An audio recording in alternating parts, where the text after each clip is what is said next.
오늘 말씀은 우리가 잘 알고 많이 들은 그런 가나 혼인잔치의 기적. 성경에는 혼례 이렇게 나옵니다.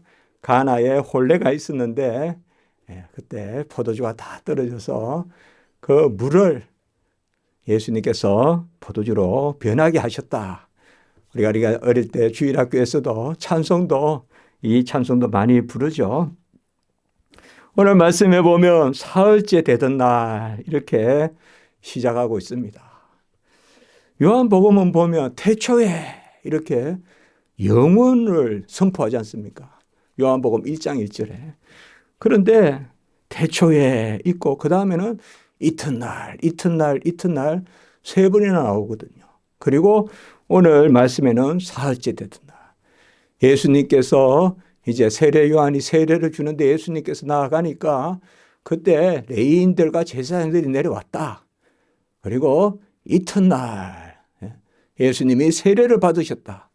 또 이튿날 안드레와 베드로가 예수님을 만났다. 또 이튿날 빌립과 나다나엘이 예수님을 만났다. 그리고 사흘째 되던 날. 어떻게 보면 요한복음은 이 사도 요한이 어떤 취지를 가지고 의도를 가지고 이 날짜를 분명하게 역사적으로 기록했다는 것을 생각할 수가 있어요. 그래서 여기에서 영원하신 하나님의 아들이 요한복음 1장 1절에 태초에 이 영원하신 하나님의 아들이 이 땅에 오셔서 시간 가운데 놓여셨다. 그리고 또 요한복음에 보면 장소도 구체적으로 잘 나오거든요. 예수님이 세례 받으신 곳은 살렘 땅 에논이다. 그리고 그곳에서 많이 세례 요한이 세례를 주었다. 이 장소를 딱 지명하거든요. 그리고 우리가 알다시피 38년 병자가 나온 곳은 베데스다. 또 실로암 연못에서의 병자 낫는 것. 또 사마리아 땅에서는 구체적으로 또 사마리아의 수가 성에 다윗의 우물이라고까지 구체적으로 이렇게 말하고 있어요. 요한복음에 보면 우리가 지금까지 요한복음 1장 1절에서 18절까지는 영원하신 하나님의 아들이 사람의 아들이 되셨다. 그래서 그 말씀이 빛이시고 그 빛에 생명이 있고 그 말씀에 생명이 있고 그 생명이 사람들의 빛이다. 그래서 그 말씀만 영접하면 그 말씀만 믿으면 하나님의 자녀가 되는 권세를 얻는다. 그래서 그 말씀이 이 땅에 오신 예수 그리스도. 그래서 그 영광을 보니 은혜와 진리가 충만하다. 지금까지 계속 뭔가 하면 하나님의 아들이 사람의 아들이 되셔서 그 영광을 보니 이 영광이라는 것은 바로 하나님의 아들이 사람의 아들이 되셔서 이 땅에 오셔서 모든 일을 이루셔서 아버지를 영화롭게 하는 그 영광을 보니 은혜가 진리가 충만하더라. 이렇게 먼저 요한복음 1장 1절에서 18절까지 선포해 놓고 그 다음에 증인들을 세운다 이 말이에요. 그 증인들이 뭔가 하면 우리가 지난주에 보았듯이 안드레는 뭐라고 고백했습니까? 내가 메시아를 만났다. 이렇게 또 고백했고요. 빌립은 어떻게 고백했습니까? 모세와 선지자들이 기록한 그 오실 메시아를 만났다. 모세와 선지자들이 기록한 그분을 만났다. 그리고 나다나엘은 뭐라고 고백했습니까? 바로 당신은 주라는 말과 같다고 했죠. 당신은 하나님의 아들이요 이 땅에 오실 임금이시다. 이 땅에 오신 이스라엘의 임금이시다. 이런 것은 전부 다 뭡니까? 하나님의 아들이 사람의 아들이 되셨다. 하나님의 아들이 사람의 아들이 되셨는데 사람의 아들이 왜 되셨느냐? 우리를 위한 선지자요, 우리를 위한 제사장이요, 우리를 위한 왕이요. 이게 바로 메시아입니다. 메시아는 기름 부음 받은 선지자, 제사장, 왕. 그분이 하나님의 아들이 기름 부음 받은 메시아는 본래 사람이에요. 기름 부음 받은 사람이거든요. 그런데 그분이 누구냐? 하나님의 아들이시라는 거죠. 하나님의 아들이 사람의 아들이 되셨다. 이것을 드러내는 기적을 우리는 뭐라고 하는가? 그것을 오늘 11절에 표적이라고 합니다. 표적. 그러니까 표적이라는 것은 기적인데 특별히 어떤 기적이냐? 예수 그리스도께서 하나님의 아들이시고 이 땅에 오신 사람의 아들, 곧 메시아시다. 메시아는 번역한즉 기름 부음 받은 자, 곧 그리스도다. 그리스도가 본래 기름 부음 받은 자라는 뜻입니다. 메시아도 기름 부음 받은 자라는 뜻입니다. 기름 부음 받았다는 것은 아까도 말씀드렸지만 왜 기름 붓습니까? 직분을 받는 것입니다. 그래서 선지자로서 제사장으로서 엘리야와 같이 아론과 같이 다윗 왕으로서, 그러니까 선지자, 제사장, 왕. 구약의 이 직분은 다 사람마다 나눠서 가졌지만 우리 예수님은 이 삼중직을, 선지자, 제사장, 왕직을 다 가지신 분입니다. 우리 예수님은 이것을 다 이루셨습니다. 그것을 증거하는 첫 번째 기적, 그것이 바로 오늘 말씀의 가나의 혼례의 기적이라는 것입니다. 갈릴리 가나는 저는 가보았습니다, 여러분. 죄송합니다. 저만 가서. 다음에 꼭 제가 얻고 가겠습니다, 여러분들. 여기 앉으신 우리 사모님도 가보셨습니다. 우리 학생들 데리고 제가 거의 의무 인솔을 해야 됩니다. 그래서 2번 가봤습니다. 근데 또 가고 보고 싶어. 이상하게 가보고 싶습니다. 가면 뭐 그 자리가 그 자리라는 거 다 모릅니다. 한 곳도 정확한 곳 없습니다, 사실. 예수님 태어나신 곳도 정확하지 않고, 예수님 세례 받으신 것도 정확하지 않고, 예수님 십자가에 죽으신 것도 정확하지 않습니다. 한 곳도 정확한 곳 없습니다. 그 사실 예루살렘 가보면 말씀만 믿으라고 확신하고 옵니다. 그곳 장소를 보는 게 아니라 말씀 믿으라고 거기 간다. 저는 그렇게 생각합니다. 거기 가서 그 장소를 자꾸 생각하면 안 되거든요. 그래서 가나에 가서 그때 포도즙을 샀었습니다. 가면 이제 오늘 이 말씀 때문에 가나는 먹고 살아요. 가보니까 그냥 많아요. 거기에서 그걸 사면 또 열쇠고리 이런 것도 팔고요. 또 이스라엘도 보니까 똑같더라고요. 우리나라에 끼워주기도 하고 이러더라고요. 그게 하나하나 끼워주기도 하고. 열쇠고리 같은 거 참 좋아서 가자 보니까 집에 오니까 한 6개월도 안 돼서 다 빠지고 뭐 어디 가고 없고. 그렇더라고요. 그래도 공짜는 다 그렇습니다. 가이샤라 바닷가에서도 막 $1에 2개 이래서 되게 이거는 한국 가면 못 산다면서 샀는데 나중에 쓸 데도 없고, 그래서 저는 그냥 그 여행 가방 고리 이런 데 있잖아요. 이게 제 가방이다 이런 거 표시하려고 그때 쓰고, 하여튼 그렇게 했습니다.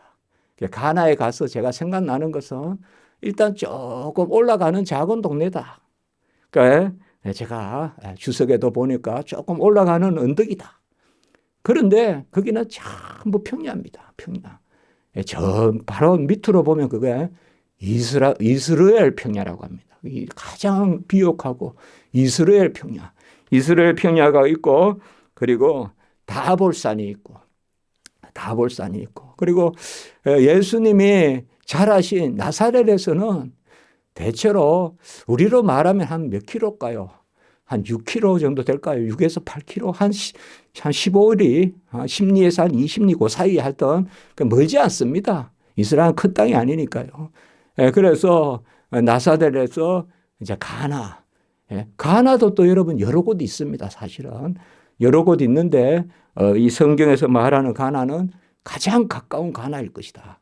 저 위에 그 사렙다 가부가 살았던 그쪽에도 가나가 있어요. 그런데 여기 성경에 나오는 가나는 바로 이 가나가 누구 집이냐? 오늘 말씀에 보면 제자들도 혼례 청함을 받았다고 했는데요.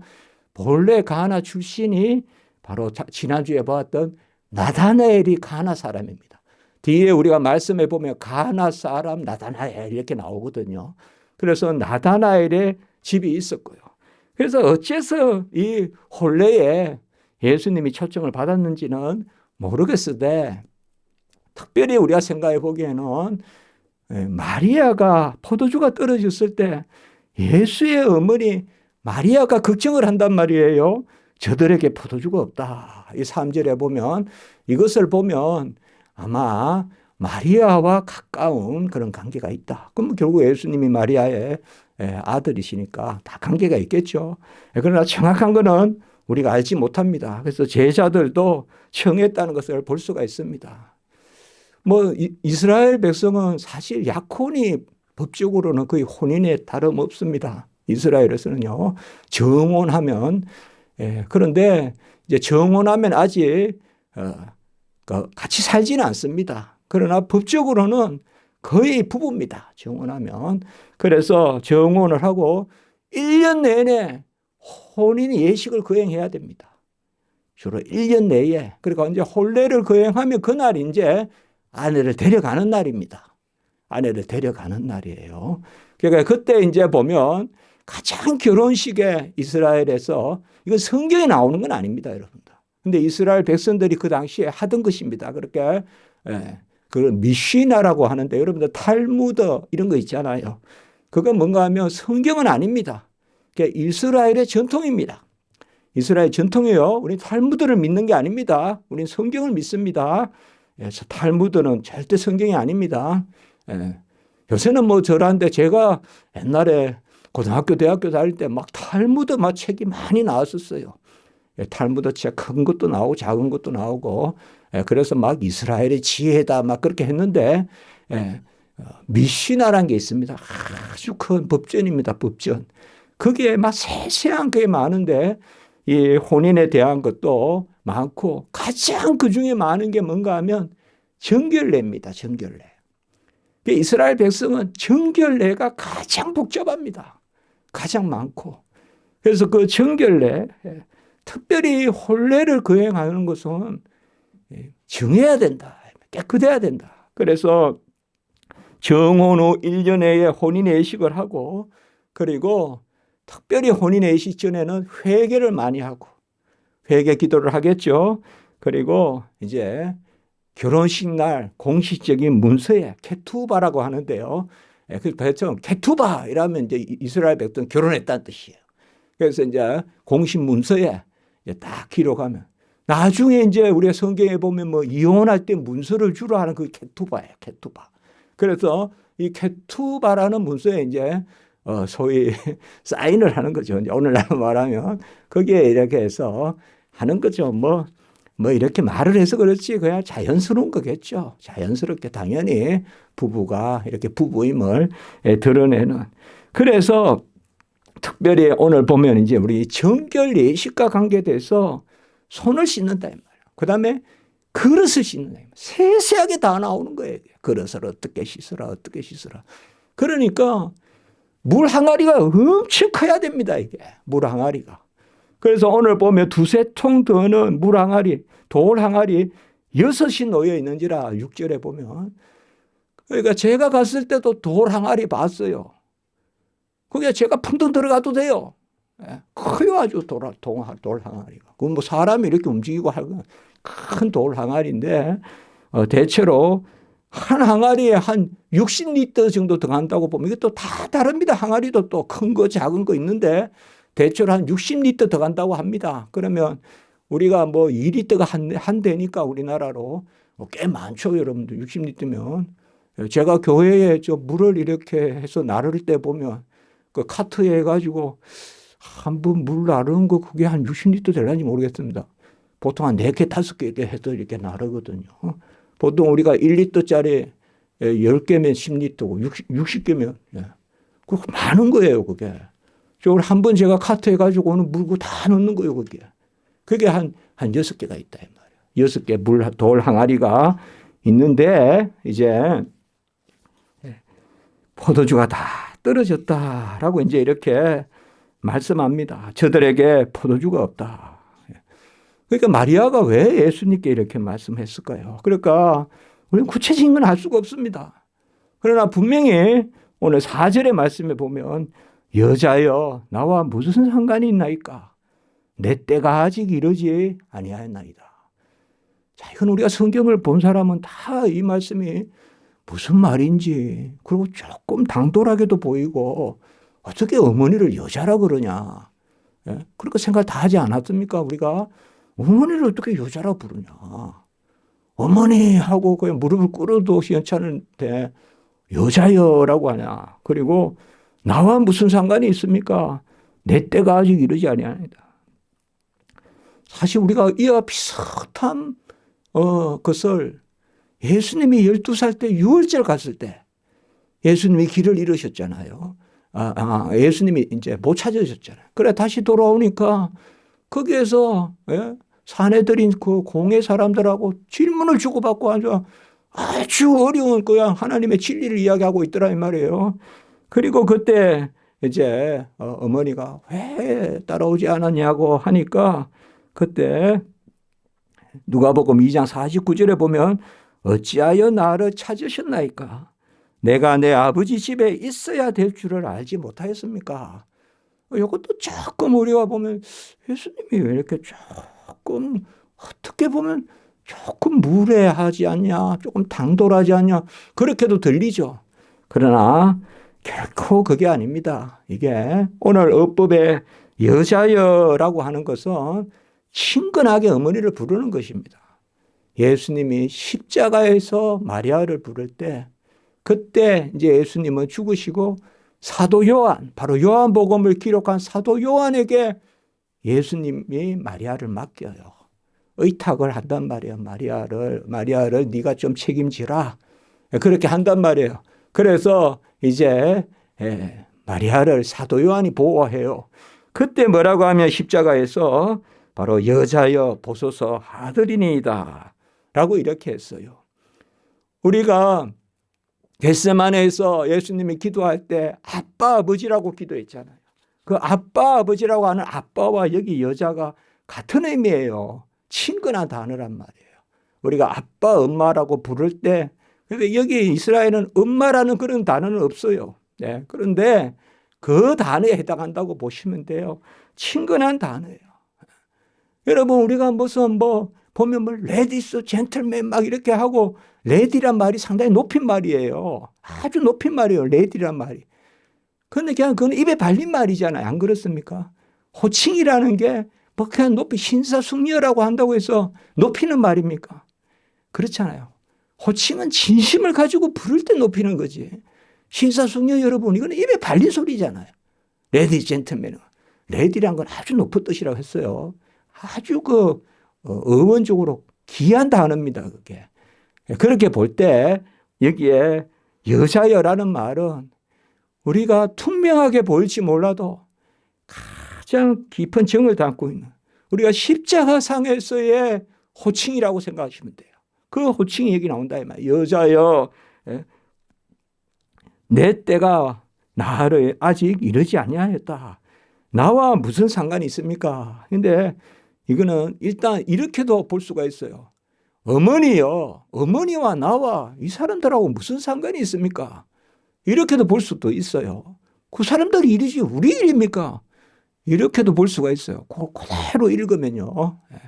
여기에 빠져있지만 여자여 어머니와 나와 무슨 상관이 있습니까? 이렇게 또 적혀있는 그런 성경이 있어요. 어머니와 나와 무슨 상관이 있습니까? 그렇게 볼 수도 있지만 그것도 맞지 않습니다. 여기에는 지금 우리가 내 때가 이르지 아니하였느다. 이게 중심적인 이야기입니다. 내 때라는 것이 또 뭘까요? 어떤 시간으로만 볼 것이 아니라 성경에서 예수님이 내 때라고 하는 것은 구원의 역사를 이루는 때입니다. 바로 십자가에 죽으실 때를 내 때라고 많이 부르십니다. 때가 이르신데 할 때 이 때는 성경에 때라는 것은 두 가지가 있습니다. 물리적인 때가 있고 구원의 역사의 때가 있습니다. 물리적인 때를 우리가 크로노스라고 합니다. 크로노스라고 합니다. 그거는 그냥 시간입니다. 세상에 물리학에서 말하는 시간. 그러나 하나님의 시간표가 있습니다. 하나님의 시간표가 있습니다. 그걸 우리가 카이로스라고 합니다. 하나님의 시간표. 하나님의 시간표는 뭔가 하면 아버지의 때에 아버지의 뜻에 따라 아들이 구원을 이루시고 그리고 아버지의 뜻에 따라 아버지의 때에 따라 오순절 성령을 부어주시고 그리고 신약 시대가 시작되고 이런 것이 바로 하나님의 때입니다. 그래서 여기서 말하는 때는 바로 시간이라는 뜻인데 이거는 바로 구원의 역사의 때입니다. 그래서 무엇을 이야기하느냐? 지금 마리아는 너는 내 아들 아니냐? 근데 저는 저 사람들 우리하고 이런 관계다. 그러니 우리가 뭐 좀 찾아보자. 그렇게 좀 수월하게 말했을 수도 있어요, 사실 마리아는. 아니면 상투적으로 아이고 저 사람들 떨어졌는데 우리 어쩌냐 이렇게 할 수도 있어요. 너무 심각하게 안 봐도 될 수도 있어요. 그러나 예수님의 말씀은 그게 아닌 거예요. 내가 여기 온 것은, 내가 이 땅에 온 것은 어떤 사람들의 뜻을 이루려고 오신 것이 아니라 아버지의 뜻을 이루러 오셨다는 거죠. 그래서 12살 때 성전에 올라가셨을 때 말씀하고 같단 말이에요. 내가 아버지의 집에 거하여야 할 줄 모르셨다니까. 이렇게 말씀했단 말이에요, 주님이. 바로 영원하신 하나님의 아들이 성전의 주로서, 성전의 주인으로서 계셔야 될 줄 모르셨나이까. 그 말씀입니다. 그러니까 여기에 예수님은 결코 무례한 것이 아니라 어머니여, 제가 이곳에 온 것은 아버지의 뜻을 이루기 위한 것입니다. 아버지의 뜻이라면 채워주실 것입니다. 그러니까 5절에 보세요. 이게 이제 중요합니다. 마리아가 뭐라고 합니까? 하인들에게 무슨 말씀을 하시든지 그대로 하라. 마리아가 그렇게 이야기합니다. 너에게 무슨 말씀을 하든지 그대로 하라. 우리가 마리아가 보면 참 무엇보다도 강한 신앙을 드러내는 것이 하나님의 말씀에 대한 신앙이에요. 천사가 예수님이 태어나실 것을, 성령으로 잉태해서 태어날 것을 예언했을 때 누가복음 1장 37절에 보면 마리아가 뭐라고 합니까? 대저 하나님의 모든 말씀은 능하지 못하심이 없습니다 라고 마리아가 고백을 해요. 그럼 말씀 받은 거예요. 근데 오늘 여기도 보면 딱 마리아는 그 예수님의 말씀을 딱 받아들이신 거예요. 그래서 예수님의 뜻하신 대로. 지금 여기에 여러분들 예수님이 지금 한다 안 한다가 아니에요. 아버지의 뜻이라면 이루어질 것이다 이거예요. 아멘. 그리고 마리아는 뭐예요? 예수님이 아버지의 뜻이라고 지시한다면 순종하거라 이겁니다. 지금 그 말씀에 순종하라는 거예요. 그래야 이 말씀이 우리가 다 받아들여집니다. 안 그러면 금방 안 된다 그랬다가 예수님이 또 금방 또 바꿔놓으시고 마음이 변하시고 이렇게 생각한단 말이야. 그렇게 해석하면 안 된다 이 말이야. 그렇지 않습니까? 4절에서는 안 된다 하고 지금 안 된다는 노조고 그 다음에 갑자기 또 변화시켜 주시고 그러니까 막 억지로 해석을 해서 예수님이 마음을 돌이키셨다. 어머니가 간청을 해서 그랬다. 그렇게 볼 것이 아니라 4절을 잘 보면 된다 이 말이에요. 바로 하나님의 뜻에 따라 하나님의 뜻이면 우리 주님이 이 땅에 오셔서 겟세마네에서 아버지의 원이거든 아버지의 원대로 하옵소서 그렇게 기도했지 않습니까? 그래서 내 때가 아직 이르지 않았고 이 때라는 말은 죽음의 때예요. 십자가에 죽으실 때예요. 예루살렘으로 가실 때예요. 본격적인 예수 그리스도의 고난의 때예요.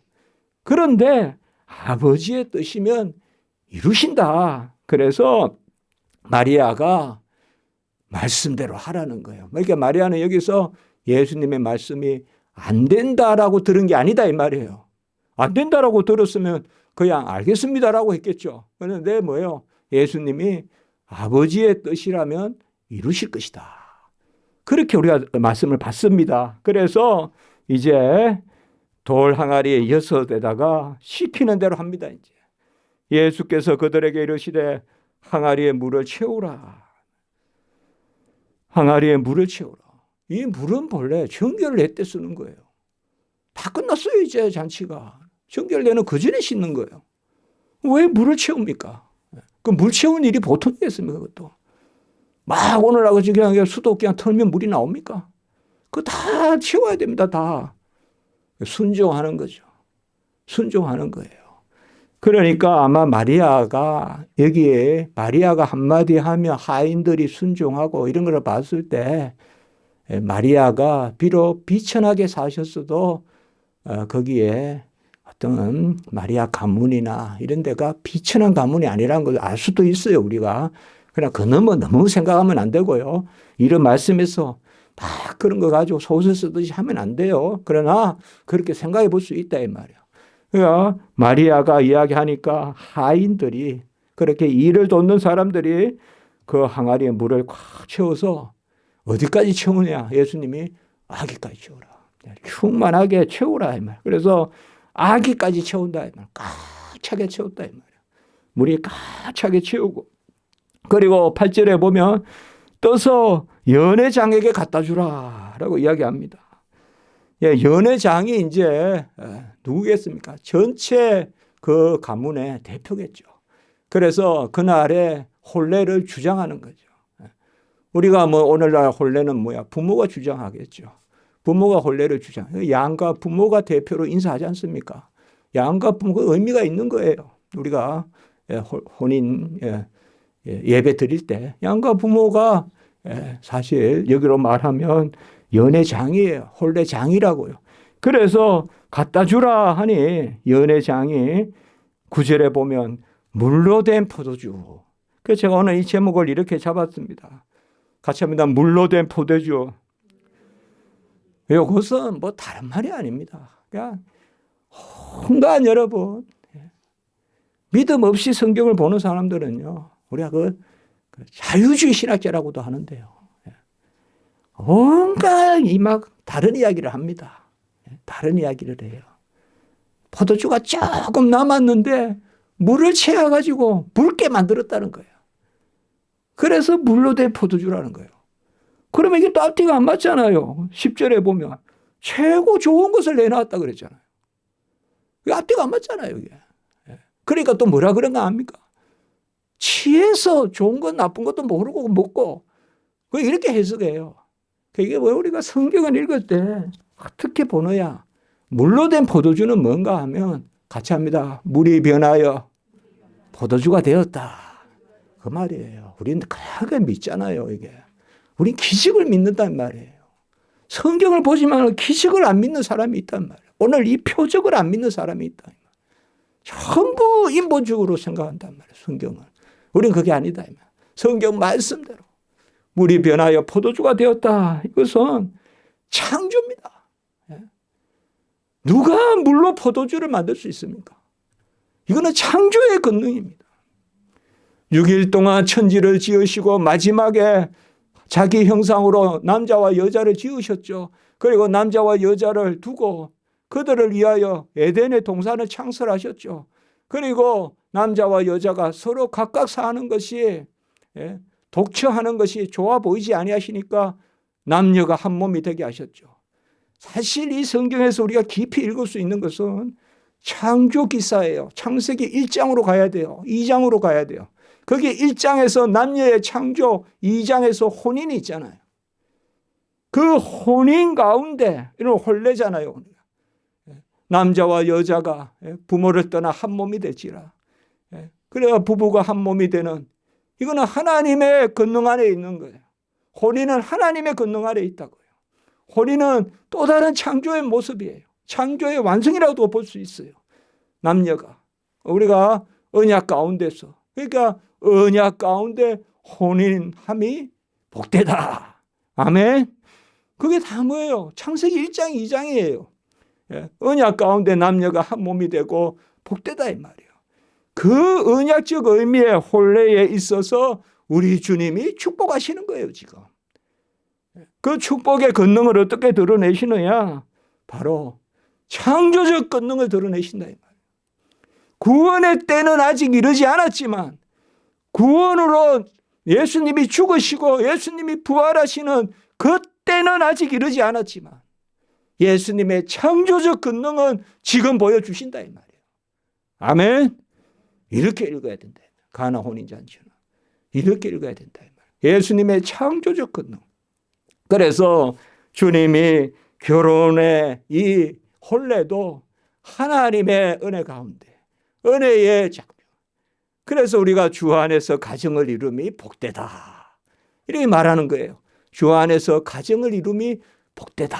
주 안에서 부부가 하나됨이 복되다. 그 가운데 예수님께서 그 권능을 드러내시는 겁니다. 그래서 물로 된 포도주를 맛보고 그 근원을 알 수가 없죠. 연회장어. 이거 어디서 나왔냐? 이게 어디서 나왔냐? 그러면서 10절에 보면 보통은 보면 좋은 것을 먼저 내고 그리고 마지막에 나쁜 것을 낸다. 이게 이제 무슨 말인지는 우리가 잘 모를 수도 있지만 보통 처음에 맛없는 거 내면 여러분 손님 초대했을 때 처음에 맛없는 거 배불리 먹이고 마지막에 맛있는 거 줍니까? 그러면 그 누가 맛있다 하겠습니까? 그러니까 맛있는 걸 먼저 주고 그리고 나중에 더 필요한 사람은 그때는 이미 배가 부르면 뭐 시장이 반찬인데 그냥 맛도 모르고 이러니까 여기도 마찬가지입니다. 아예 예법이 이스라엘은 좋은 걸 먼저 내는 것입니다. 좋은 걸 먼저 내는 게 이스라엘의 예법이에요. 예의. 좋은 것을 먼저 내는. 그래서 좋은 것을 먼저 내고 그것으로 귀한 사람을 섬기고 뭐 이렇게 되는 거거든요. 그런데 어찌 된 것으로 여기에 물은 늦게 된 것이 더 좋냐 이 말이에요. 늦게 된 것이 더 좋냐. 저는 이 말씀을 보면서 이사야 5장 2절을 떠올려 봤습니다. 너희를 극상품 포도나무로 심었는데 어찌 들포도를 맺히느냐. 이게 주님이 지금 여기서 만드신 것은 극상품 포도예요. 극상품 포도의 산물이다. 극상품으로 주님이 만들어서 그들에게 채워주는 걸 볼 수가 있어요. 왜 성경에서 이런 것을 이렇게 기록했을까요? 이것은 예수님이 일으킨 기적이 확실함을 우리에게 보여주는 것입니다. 첫 번째로 항아리는 그저 작은 항아리 아닙니다. 그저 항아리 저 밑에 안 보이는 그 정도의 변화가 일어난 게 아닙니다. 아구까지 칵 채운 그 큰 통의 물이 한 통도 아니고 한 항아리도 아니고 6항아리. 그 당시에는 6개를 놓습니다. 다 이게 법입니다. 이게 이스라엘 법입니다. 이게 정결 예법에 따라 항아리 6개에다가 물을 다 채우고 그게 다 변한 것입니다. 그게. 은밀하게 한 게 아닙니다. 종들이 시켜서 이런 것들이 뭔가 하면 거부할 수 없이 말씀을 받으라고 하는 것이에요. 지금 이 기적을 그렇게 해서 극상품으로 만들었습니다. 극상품으로 만들지 않았다면 아까 같이 뭐 남은 것에다가 물을 섞어서 그저 그냥 묽은 것 좀 많이 줬다 이렇게 또 해석할까 봐 극상품의 포도주를 주고 그리고 연회장에게 주었다는 것은 구석구석에 구석에 있는 사람에게 먹었더니 나는 거기 가서 극상품 먹고 왔다가 아니라 그 전체를 주장하는 사람이 그 포도주를 먹게 했다. 이런 것은 바로 주님의 영광이 감춰진 것이 아니라 이 기적을 통하여서 예수 그리스도께서 하나님의 아들이심을 드러냈다는 거예요. 이 기적을 믿으면 하나님의 자녀로서 예수님이 하나님의 아들로서 사람의 아들임을 믿는 그 표적, 그 영광 11절에 그 첫 표적을 갈릴리 가나에서 행하니 그의 영광을 나타내심에 나타냅니다. 나타내요. 그래서 요한복음에 7대 표적이 있어요. 7대 표적이. 요한복음에. 우리 한번 짧게 기억해 보면 좋아요. 제 첫 번째 표적이 뭔가 하면 가나 혼례의 표적이에요. 옛날에 혼인잔치라 그랬어요. 가나 혼인잔치의 표적. 저는 가급적 성경대로 이야기하고 싶습니다. 같이 합시다. 가나 혼례의 표적. 가나 혼례 때 물이 포도주로 변하는 표적. 두 번째 표적은 4장에 나옵니다. 4장에 나와요. 요한복음 4장에 왕의 신하가 거의 죽게 되었어요. 놔두면 죽어요. 근데 그 왕의 신하를 살리는 이 두 번째 표적, 기적. 세 번째는 우리가 잘 아는 6장에 나오는데요. 바로 5장에 나옵니다. 5장. 베데스다. 38년 된 병자 있지 않습니까? 베데스다 연못 옆에서 38년 된 병자. 38년대 병자를 낫게 하는 것이 세 번째 표적이고, 네 번째 표적은 오병이어의 표적, 6장에 나옵니다. 그리고 다섯 번째 표적은 무리를 걷는 거. 이거는 우리가 함께 생각하면 되죠. 오병이어의 기적을 행하고 제자들을 보내고 풍랑의 일대 밤에 물로 오셨잖아요. 그러니까 네 번째, 다섯 번째 표적은 같이 일어난 일이죠. 그러니까 6장에서 오병이어의 기적, 그리고 무리를 걷는, 그리고 여섯 번째 표적은 뭔가 하면 실로암에 눈먼 자를, 이것도 다 지명을 정확하게 요한복음에 썼다 이 말이야. 실로암. 지금도 가면 실로암 있습니다. 베데스다도 있어요. 베데스다는 물은 거의 없고 실로암은 바로 거기에 칼칼칼 물이 넘쳐서 히스기야의 터널이라는 끝덩어리가 실로암이에요. 나중에 제가 여러분들 얻고 가겠습니다. 나중에 제가 얻고 갈게요, 여러분들. 그래서 실로암이 여섯 번째 표적이고, 일곱 번째 표적은 뭘까요, 여러분들? 여섯 번째 표적은 9장입니다. 9장. 일곱 번째 표적은 좀 생각 안 나십니까? 요한복음에만 나오는데 내가 부활이요 생명이요. 그리고 마르다의 고백이 나오는, 바로 나사로를 살린 거죠. 이게 그러니까 점점 표적이 갈수록 예수님의 사역, 역사, 구원의 역사에 가까워지는 거. 이게 중요한 거예요. 첫 번째 표적은 창조의 역사에 가깝잖아요.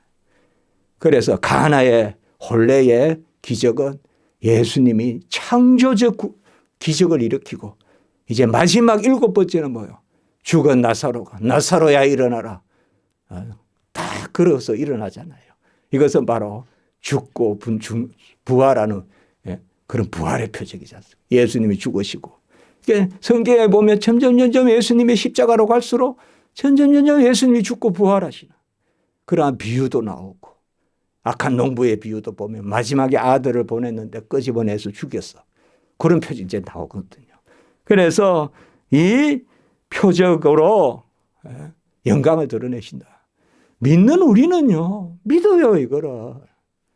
이걸 누가 안 믿겠습니까? 이걸 믿으면 이게 하나님의 자녀죠. 이걸 믿어요, 우리는. 그런데 하나님이 믿음을 주시지 않으면 못 믿어요. 믿는 우리는 감사한 줄 믿습니다. 우리는 믿는단 말이에요, 이거를. 우리는 믿어요. 우리는 그의 영광을 믿어요. 그래서 영접하는 자, 그 이름을 믿는 자는 하나님의 자녀가 되는데, 그 영광을 보니 독생자의 영광이요. 독생자는 영원하신 하나님의 아들의 영광이요. 은혜와 진리가 충만하더라. 그 요한복음 1장 12절, 13절, 14절 나오지 않습니까? 그 말씀이에요. 요한복음은 계속 이렇게 가요. 11절에 보시면 아까 보았지만은 그의 영광을 나타내심에 같이 합니다. 제자들이 그를 믿으니라. 이게 귀한 거예요. 제자들은 믿는 거예요. 그러니까 믿음을 주셔서 믿게 하시는 거예요. 내가 믿는 게 아니에요. 믿음은 은혜의 선물이에요. 에베소 2장 8절에. 자, 이 7가지 표적, 이 표적의 시작이 되는 표적이 뭐라고요? 바로 우리는 이미 표적이란 단어를 먼저 한번 본 적이 있습니다. 누가복음 2장 12절 한번 볼까요? 그 부분 이제 성탄절의 아주 귀한 부분이죠. 누가복음 2장 12절. 표적은 뭐라 했습니까? 하나님의 아들이 사람의 아들이 되셔서 우리의 구원자가 되시는, 이것이 표적이고, 요한은 이것을 위하여 기록했다 그랬어요. 요한복음 20장 31절에. 내가 이 말씀을 기록한 것은 예수 그리스도가 하나님의 아들이심을 나타내려 함이라. 이게 바로 표적이거든요. 근데 그 표적의 시작은 누가복음 2장 12절에 같이 읽습니다. 너희가 가서 강보에 쌓여 구유에 누워있는 아기를 보리니 이것이 너희에게 표적이니라. 너무 중요한 겁니다. 바로 가장 높은 곳에 지극히 높은 보좌의 하나님, 그 영원하신 아들 예수 그리스도께서 낮디 낮고 천하디 천한 구유에 오셨다.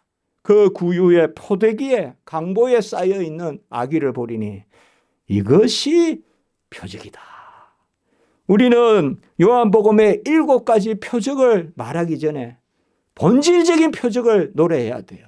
그것은 바로 우리가 성탄절 때, 다음 주 우리가 성탄 예배로 드리는데요, 성탄절 때 우리가 노래하는 강보에 쌓여 구유에 누워 있는 아기를 보리니 이것이 너희에게 표적이다.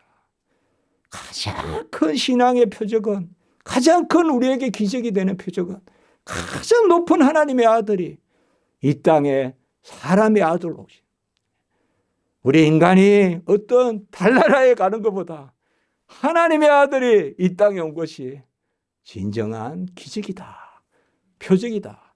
그리고 그가 이 땅에 오셔서 7가지 기적을 통하여서 예표해 주신 거예요. 진정한 표적은, 본질적 표적은 한 가지밖에 없다. 같이 합니다. 요나의 표적. 요나의 표적은 뭐예요? 예수님, 요나가 사흘 동안 물고기 뱃속에 있고 그곳에서 다시 살아나잖아요. 바로 예수님이 죽고 부활하신 거예요.